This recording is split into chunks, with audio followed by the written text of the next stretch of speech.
Nesse vídeo vamos falar um pouco sobre a bondade, que é o sexto aspecto do fruto do Espírito Santo. Mas antes, não deixe de clicar nesse botão aqui embaixo de inscrever-se e ativar o sininho para não perder os próximos vídeos que eu estarei postando aqui todas as semanas, às terças e sextas, às 20h30 da noite. Meus irmãos, eu creio que esses vídeos sobre o fruto do Espírito Santo têm abençoado poderosamente a vida de todos que estão assistindo, de todos que estão se nutrindo desse conteúdo, que é conteúdo de vida e vida eterna, vida com abundância, porque é isso que o nosso Senhor Jesus vem para nos trazer através da palavra de Deus. Então não deixe de se inscrever, amém? O vídeo de hoje, falando sobre a bondade, ou também chamada de benignidade, temos que saber, meu irmão, que existe uma certa diferença entre benignidade e bondade. Embora eles apareçam em algumas traduções, na palavra, pode aparecer tanto benignidade como bondade. No caso, a benignidade, ela é o caráter do indivíduo, é uma qualidade de quem é bom, é a qualidade que vem do interior daquela pessoa, de ser bom, benigno. E enquanto que a bondade em si são as atitudes dessa pessoa, através dessa característica, dessa qualidade que esse indivíduo possui. Então a gente tem que entender que Deus, ele é a própria fonte da bondade. Assim como todo o fruto do Espírito Santo já está dizendo que é algo que vem do próprio Espírito Santo, e que quando a gente recebe o Espírito Santo, todos esses aspectos que eu tenho mostrado para vocês nesses vídeos têm estado dentro dessa pessoa que recebeu o Espírito Santo. Só que ao longo da caminhada dela, esses aspectos vão se aperfeiçoando, vão melhorando, vão crescendo cada vez mais. A pessoa ela vai aprendendo a manifestar ainda mais esses aspectos, ou seja, é uma obra perfeita que o Espírito Santo ele faz ao longo da nossa vida. E essa obra ela só será terminada, só será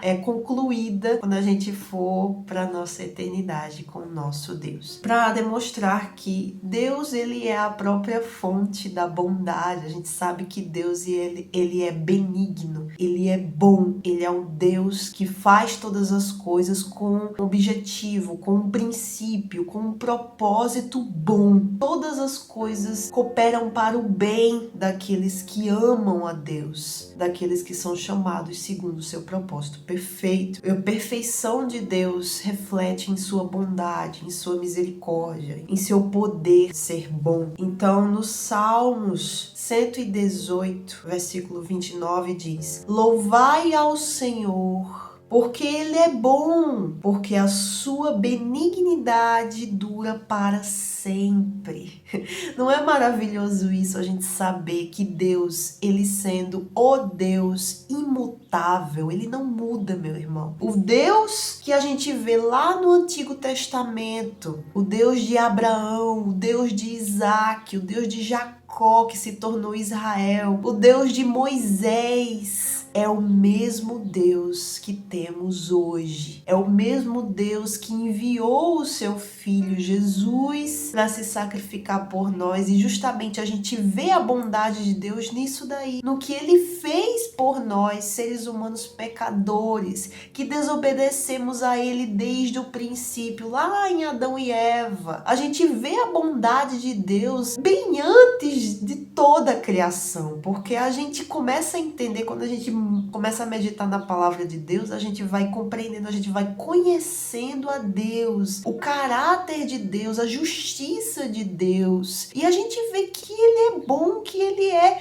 perfeito, entendeu? Tudo que Ele fez desde o início, desde antes da criação de tudo que aconteceu, você e eu podemos ter certeza que tudo que Ele fez é perfeito, é tudo da forma correta, tudo com uma ordem, um princípio, do princípio ao fim, tudo com um propósito perfeito do Senhor. Então, por mais que tenham tribulação, que aconteçam muitas coisas aqui nesse mundo, por mais que a gente veja o mal muitas vezes nas atitudes das pessoas, as pessoas virando a cabeça, violência, tudo que não presta nesse mundo, é porque a gente tem que lembrar, meus irmãos, o mundo jaz no maligno. maligno. É por isso que a gente tem que ter o discernimento da palavra, a visão espiritual, para compreender que muitas vezes aquela pessoa maltrata alguém, que faz o mal para você, né? Um exemplo, na sua vida pode ter acontecido em algum momento de alguém fazer mal para você.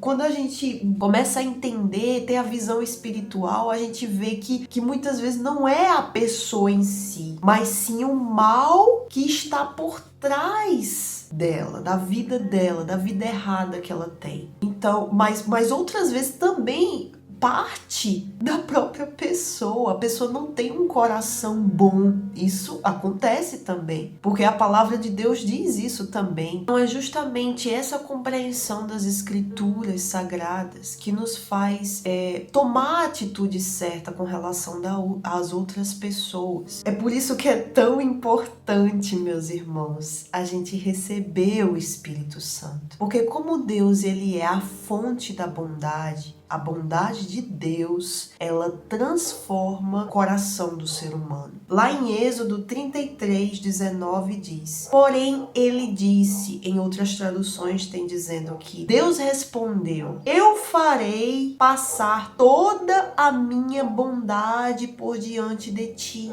e proclamarei o nome do Senhor diante de ti. E terei misericórdia de quem eu tiver misericórdia, e compadecerei de quem eu me compadecer. Então, a bondade, meus irmãos, ela brota de dentro de nós através do poder de Deus, através do próprio Deus que transmite essa bondade para nós, através da sua palavra, através do seu Espírito Santo, através da entrega verdadeira do ser humano a Deus. Ele transforma o nosso coração porque ele entrou aqui dentro. O Espírito Santo, ele tem que estar aqui dentro, para que do lado de fora, o exterior, possa mostrar os frutos, possa mostrar as atitudes daquela pessoa, com relação não apenas aos seres humanos, mas também a tudo que Deus criou, animais, plantas, tudo se reflete no exterior. É por isso que, como eu falei no início, a benignidade é o caráter de uma pessoa boa e a bondade são as atitudes dela. Para que a gente tenha esse entendimento, essa capacidade de agir com bondade, a gente precisa ter a bondade, a própria bondade dentro de nós. E quando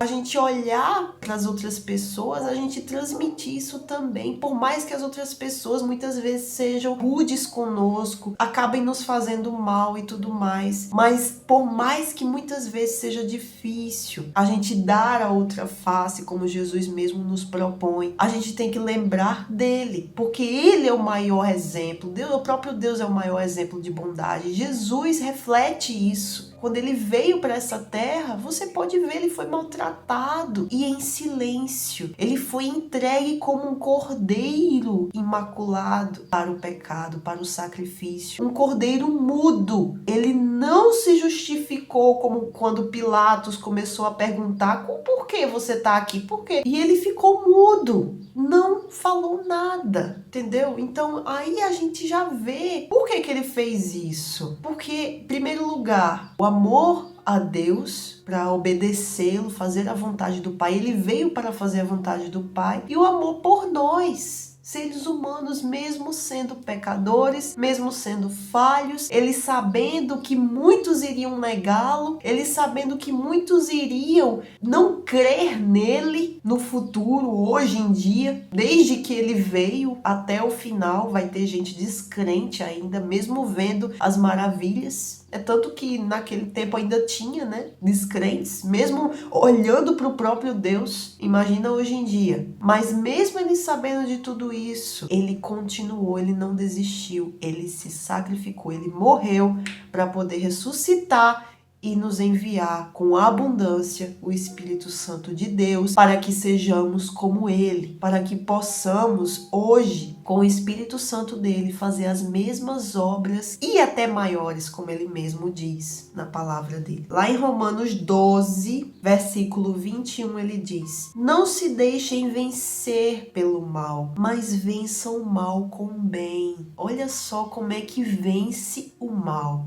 Como vencemos o mal desse mundo? Praticando o bem. Por quê? Porque o ser humano pensa em retribuir com a mesma coisa que nos dão. A gente pensa em retribuir com o mal que nos dão. Enquanto que aquele que segue a Jesus tem que ir contra o mundo. É andar na contramão desse mundo. Se o mundo jaz no maligno e eu sirvo ao Senhor Jesus, então eu tenho que ir contra esse mundo. Agir com justiça, a justiça de Deus. O título de Romanos 12, a partir do versículo 9, que eu li o 21 para vocês, o versículo 9 tem um título assim, a prática do amor, né? Eu só queria explanar aqui para vocês um pouco desses versículos, só para mostrar como é que a palavra de Deus nos ensina a vencer o mal. Ele diz assim, versículo 9, o amor deve ser sincero, odeiem o que é mal, apeguem-se ao que é bom, dediquem-se uns aos outros com amor fraternal, prefiram dar honra aos outros mais do que a vocês. A gente considerar o próximo superior a nós, com humildade, mas não com vitimismo, entendeu? Mas a gente sempre saber o nosso lugar, a gente sempre ficar em paz com o que a gente tem, com o que Deus nos dá e considerar os outros maiores, né, do que nós. Considerar mais os outros, né? Buscar fazer o melhor pelos outros, né? Muitas vezes pode parecer difícil, meus irmãos, e porque como eu falei, a gente tem que andar na contramão desse mundo, enquanto que o mundo busca se orgulhar pelos seus próprios feitos, cada um de forma egoísta, buscando os próprios benefícios e tudo mais. O mundo é assim, em busca do dinheiro, cada um quer ser mais rico que o outro, cada um quer ser mais inteligente, melhor do que o outro. Jesus, ele nos instrui a fazer o contrário. Considere o outro melhor do que você. Porque quem justifica a gente é Deus, meus irmãos. Quem justifica, quem sabe do nosso interior é Deus, não é o outro, não é o próximo, não. Deus, ele conhece o coração de todo mundo. Fique em paz. Vamos ficar em paz conosco, buscando sempre crescer, buscando sempre a cada dia estar melhor do que antes. Cuidar da nossa vida, né? Abençoar o próximo, abençoar mesmo aqueles que nos maltratam, aqueles que são chatos, aqueles que agem de uma forma errada, que andam no caminho desse mundo, mas abençoá-los. Orar por aquelas pessoas que um dia nos fizeram mal, ou que são meio chatos, aqueles parentes que são meio chatos, sabe? A gente orar por eles, a gente tratá-los com respeito, a gente tratá-los bem. Nunca falte a vocês o zelo. Sejam fervorosos no espírito, sirvam ao Senhor, alegrem-se na esperança, sejam pacientes na tribulação, perseverem na oração. Compartilhem o que vocês têm com os santos em suas necessidades. Os santos é o nosso próximo, é aquele que crê também no Senhor Jesus. Para a gente ajudar a compartilhar o que a gente tem com eles nas suas necessidades. Pratiquem a hospitalidade, abençoem aqueles que os perseguem, abençoe-nos, não os amaldiçoem. O que a gente planta, a gente colhe. Se a gente está plantando maldição, a gente vai colher maldição. Se a gente planta o bem, a gente vai colher o bem. É isso daí. Alegrem-se com os que se alegram, chorem com os que choram. Tenham a mesma atitude uns para com os outros. Não sejam orgulhosos, mas estejam dispostos a associar-se a pessoas de posição inferior. Vou ler de novo. Tenham a mesma atitude uns para com os outros. Não sejam orgulhosos, mas estejam dispostos a associar-se a pessoas de posição inferior. Não sejam sábios aos seus próprios olhos. Olha que versículos, né? A gente muitas vezes vê pessoas como ele está dizendo aqui, posição inferior. Por exemplo, um catador de reciclagem. A gente vê as pessoas na rua passando fome. E outras pessoas também que às vezes têm um trabalho, vamos dizer assim, inferior, porque todo trabalho é digno, meus irmãos, todo trabalho é válido, porque eu vejo que do empresário ao empregado, todos são essenciais. Porque se não tiver o outro não progride. Imagina se só tivesse empresários do mundo. Quem é que ia servir? Quem é que ia fazer o trabalho duro muitas vezes, né? Porque o trabalho é todo mundo, né? Todo mundo tem que trabalhar duro, eu sei. Mas Se só existisse empresários no mundo, como é que ia ser?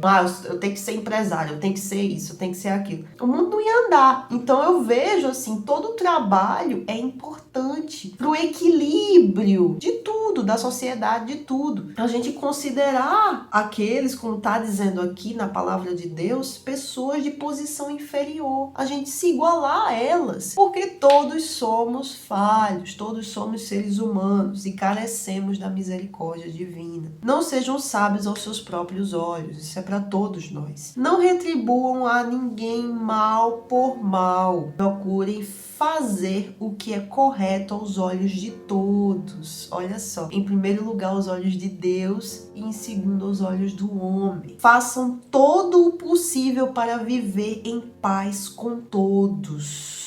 Amados, nunca procurem vingar-se, mas deixem com Deus a ira, pois está escrito: minha é a vingança, eu retribuirei, diz o Senhor. Muitas pessoas querem fazer a justiça com as próprias mãos e acaba não sendo de fato justiça. A justiça de Deus, meus irmãos, ela é divina. Ela vem no momento certo, ela faz o que tem que ser feito. Não estou dizendo que tem que desmerecer, né, a justiça humana. Mas, sinceramente, a justiça de Deus é maior.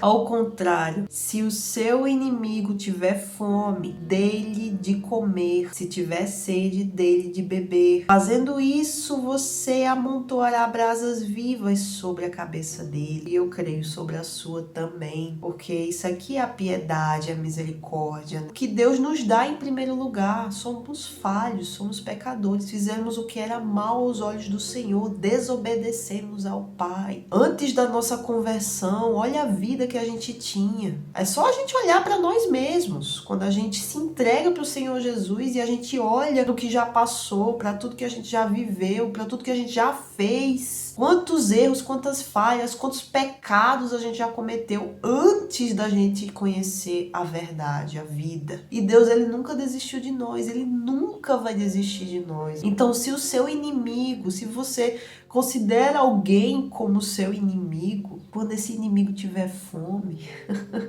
dê-lhe de comer. É um sacrifício para você isso? Você faz esse sacrifício pelo próprio Deus? Isso é para todos nós. Não se deixem vencer pelo mal, mas vença o mal com o bem. Essa é a questão que a gente tem que zelar todos os dias. Então, ser bom é ser justo, meus irmãos. Quando a gente busca a bondade, sermos bons para com todos, então estaremos sendo justos diante de Deus e diante dos homens. A justiça de Deus, ela não falha. E quando a gente busca sermos justos, estamos praticando a bondade. Como diz lá em Pedro, capítulo 3, versículo 12. Porque os olhos do Senhor estão sobre os justos e os seus ouvidos estão atentos às suas orações. Entretanto, a face do Senhor volta-se contra os que praticam o mal. Ora, quem vos fará mal se forem zelosos do bem? Quem vos fará mal? Quem vos fará mal se você estiver sempre buscando fazer o bem? Deus é com você. Maior é Deus, maior é aquele que está conosco do que o que está no mundo. Maior é Deus, meu irmão. Maior é Ele. Então, se a gente estiver buscando, zelando pela bondade dentro de nós e fora, quem é que vai nos afligir? Se o Senhor dos exércitos, o Senhor da bondade e da justiça estará conosco, porque aqui ele diz: a face do Senhor volta-se contra os que praticam o mal. Em Provérbios 12, 21 diz: nenhum mal abaterá o justo, mas os perversos estão cobertos de problemas. Olha só, o que a gente planta, a gente colhe. É uma lei da natureza, é uma lei do universo que Deus fez. O que planta, colhe. Provérbios 16, 7 diz: quando as atitudes de uma pessoa são agradáveis ao Senhor, até os inimigos dessa pessoa vivem em paz com ela, pela vontade divina. Olha só o que Deus faz na vida de quem busca ser justo, a justiça de Deus. Olha o que é que Deus faz na vida daquele que é benigno, daquele que é bondoso. Ele faz os inimigos, o mal, ter paz com aquela pessoa. Por exemplo, você tem um trabalho, o seu chefe fica irado, fica isso, fica aquilo com você, mas você o trata bem. Ele vai chegar a ter paz com você. É o que a gente tem que fazer. E principalmente quando a gente serve ao Senhor, quando a gente recebe o Espírito Santo e Ele faz a transformação aqui dentro do nosso coração, a gente começa a levar as boas novas, a boa obra adiante, a boa obra de Deus. O que Ele nos dá, a gente começa a querer dar para as outras pessoas. Por isso que lá em Mateus 7, 16 ao 18 diz, falando dos frutos, né? Os frutos que a gente tem que ver no exterior, né? Então, se a pessoa, ela diz, recebi o Espírito Santo, com o tempo a gente vai ver os frutos daquela pessoa. Tem que ser frutos bons, como está na palavra de Deus, que diz, por seus frutos os conhecereis. Porventura colhem-se uvas dos espinheiros ou figos dos abrolhos? Assim, toda árvore boa produz bons frutos e toda árvore má produz maus frutos. Não pode a árvore boa dar maus frutos, nem a árvore má dar bons frutos. Aqui está dizendo que não há contradição, não há meio termo. Ou a árvore é boa e ela dá bons frutos, ou a árvore é má e ela dá maus frutos. Então, isso se reflete na nossa vida. Quando a gente recebe o Espírito Santo, esse fruto do Espírito Santo, os aspectos dele, brotam em nós. Como eu falei, a gente tem que buscar aperfeiçoá-los a cada dia, porque a gente ainda está na carne. Infelizmente, a gente está na carne. Mas com a ajuda do Espírito Santo, a gente vence. A gente consegue, a gente se esforça e consegue, em nome do Senhor Jesus. E a gente leva, meus irmãos, as boas novas de salvação para aqueles que ainda não a têm, para aqueles que ainda estão perdidos nesse mundo mal, para aqueles que ainda não conhecem a verdade da palavra de Deus, que é a verdade sobre tudo. Por isso que lá em Isaías 52, 7 diz: quão formosos são sobre os montes os pés do que anuncia as boas novas, que faz ouvir a paz, do que anuncia o bem, que faz ouvir a salvação, glória a Deus, do que diz a Sião, o teu Deus reina. Sião representa Jerusalém e Jerusalém representa nós, o povo de Deus. Israel somos nós. Israel, aquele que luta com Deus, aquele que vence, aquele que vê a Deus, aquele que governa com Deus, é o significado de Israel. E tudo representado nesse nome, Sião. Quão formosos são os pés daqueles que anunciam as boas novas de salvação, porque a salvação provinda pela fé no Senhor Jesus, na graça do Senhor Jesus, nos traz a vida eterna, nos traz aquilo que a gente precisa para sobreviver, para viver, para continuar até a chegada do nosso Senhor Jesus. Então, agir com benignidade é ser misericordioso e bondoso com o próximo e se comportando com base na lealdade e fidelidade. E a fidelidade é o próximo aspecto do fruto do Espírito Santo, que vai ser no próximo vídeo. Espero que você tenha gostado dessa palavra. Espero que ela tenha trago entendimento para sua mente, assim como trouxe para mim em primeiro lugar. E que esse aspecto do fruto do Espírito Santo possa se refletir na nossa vida todos os dias, porque ele é a continuação dos outros que a gente já viu aqui. Se você ainda não viu os outros aspectos do fruto do Espírito Santo, eu vou deixar na última tela desse vídeo para você assistir logo após desse. Amém? Deus abençoe a sua vida, compartilhe com aqueles que precisam, fiquemos na fé até a volta do nosso Senhor Jesus. Sejamos benignos a cada dia, a cada situação, que possamos refletir, que possamos estar em espírito e em verdade, para não agirmos imprudentemente com o próximo e assim seremos benignos diante de Deus. Deus abençoe.